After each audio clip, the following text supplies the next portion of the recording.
Let's have a look at the negative power rules for indices. So here is our rule, and it tells us if I have a negative power, so this is a to the power of negative n, I can change that and change it from being a negative power to being a positive power by literally anything I can divide by 1. So if I turn that whole fraction upside down, that's going to flip it into 1 divided by a to the power of positive n. So that's essentially what we're doing, is we're finding the reciprocal by turning a fraction upside down, and that changes it from being negative to positive. So here's some patterns I want you to think about. If I have 5 to the power of 3, that's 5 being multiplied 3 times. 5 squared means 5 being multiplied twice. 5 to the power of 1 means 5.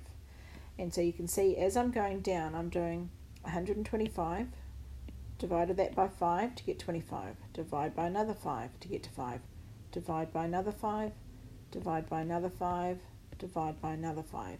And you'll notice as these powers are going down, 3, 2, 1, 0, minus 1, minus 2, we're going, once we hit 0, 5 to the minus 1 becomes 1 divided by 5. 5 to the minus 2 becomes 1 divided by 5 squared. Okay, so hopefully you can notice and understand that pattern, and that's how we get the rule. So let's have a look at some examples. So 7 to the power of minus 1, remember it's all of that divided by 1, so I'm going to flip it upside down and it becomes a positive power, or just 1 over 7. A to the power of minus 1, same thing, it's that divided by 1, flip it upside down and make it into a positive power. And I don't need to write that power of 1, I can just write that as 1 over a. What about the next one, 3 to the power of negative 2? So that's always divided by 1, flip it upside down. 1 divided by 3 to the power of positive 2. I can leave the answer as that, or if you'd prefer, you can write that as 1 over 9. So either of those would be acceptable. What about m to the minus 3? Remember, divide by 1, flip it upside down, 1 over m to the power of positive 3. Let's have a look then at example 2. So this is now where we want to go the opposite way. So I've got a fraction and I want to simplify that fraction. Okay, so what I'm going to do is I'm going to flip it upside down and put a negative power. So that's going to become 4 to the power of minus 2 over 1, which is just 4 to the power of minus 2. What I'm essentially doing is I am moving this 4 squared from the bottom of the fraction up to the top of the fraction, and by doing so it makes it into a negative power. So that's the same idea we want to use with the next one. I want to move that a to the power of 4 from the bottom to the top of the fraction, and in doing so it's going to make it into a negative power. Let's have a look at example 3. So now I've got a fraction 1 over 4, and that whole fraction is being raised to the power of negative 1. So what we're going to do is we're going to do the same flip upside down. So we are going to change that to 4 over 1, and that becomes a power of positive 1. Now 4 divided by 1 is 4, and 4 to the power of 1 is 4. Use the same idea for the next one. So I've got 2 to the power of 3 all to the power of minus 2. So the first thing I'm going to do is flip that fraction upside down, 3 over 2 rather than 2 over 3, and that becomes a positive power. Now I can apply the brackets rule, and so now I can take that 3 and raise it to the power of 2, and 2 raised to the power of 2. So that's going to become 3 squared over 2 squared. Let's have a look here at example 4. So now I'm combining a couple of rules together. I'm combining the negative rule along with the multiplying. So remember, if the base number is the same, then I can add the powers. Okay, so I'm going to combine that together. I'm going to have a base of 7, and I'm going to combine the powers and I'm going to add them. So it's negative 4 plus 2. So that gives me 7 to the power. Now negative 4 plus 2 is negative 2. So what I want to do now is I want to make that negative answer into a positive. So this is when I would now turn it upside down and write it as 1 over 7 to the power of 2. So that's the same idea I want to use for the second one here. We're extending this a little bit further. So you can see with all of them, base 5, and I'm multiplying them.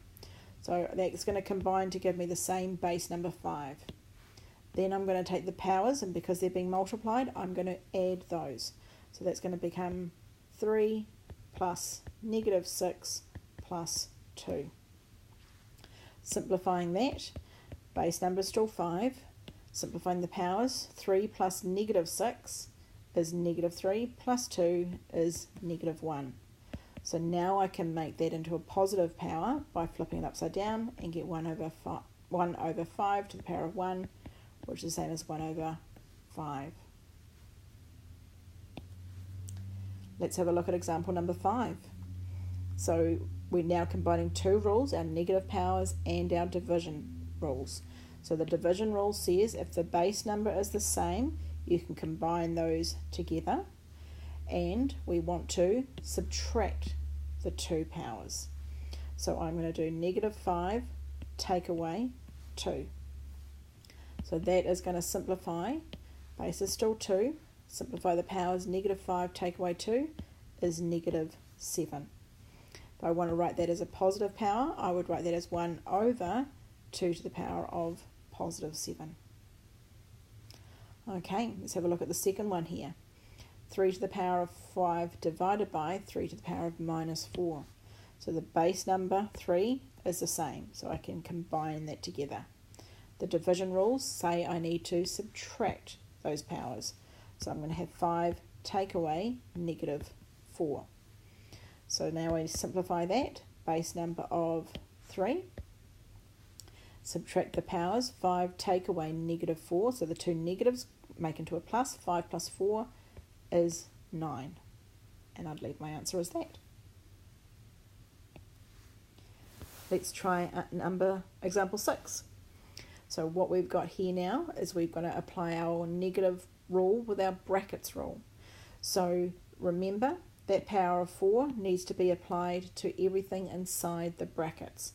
And when we apply it, we are going to multiply. So that is going to become 8 to the power of negative 3 times 4. So that becomes 8 to the power of negative 12. If I want to write that as a positive power, I would write that as 1 over 8 to the power of positive 12. And now let's try the last one, example number 7. So we're now combining several of these steps together. So we've got our negative powers to deal with, we're multiplying, and we're dividing indices. So we've got 3 rules that we're dealing with. Often what I would do would be do the top numerator first, do the bottom denominator second, and then combine them together. Alright, so that's what I'm going to do. So first of all, I'm just going to focus on that numerator. So the base number is the same, so that's going to keep that base number as a 7. Then the powers, I am going to add those powers. 3 plus negative 1. Okay. Then I am now going to focus on the denominator. So base number is the same, base 7. Powers, because they're being multiplied, we're going to add them. Minus 5 plus minus 3. So now that I've done that, I am going to simplify what I have. So the top 7, 3 plus negative 1 is the same as 3 minus 1, so that's going to give me power of 2. Divided by 7 to the power of, now negative 5 plus negative 3, it's going to give me negative 8. So now I can look at that, and now I can try and use the division rule. Okay, so the division rule says if the base numbers are the same, you can subtract the powers. So I am going to keep that base as a 7, and I'm going to subtract the powers. So 2 take away negative 8. So that's going to become 7 to the power of 2 plus 8, because 2 minus is multiplied as a plus. 2 plus 8 gives me 10. Okay.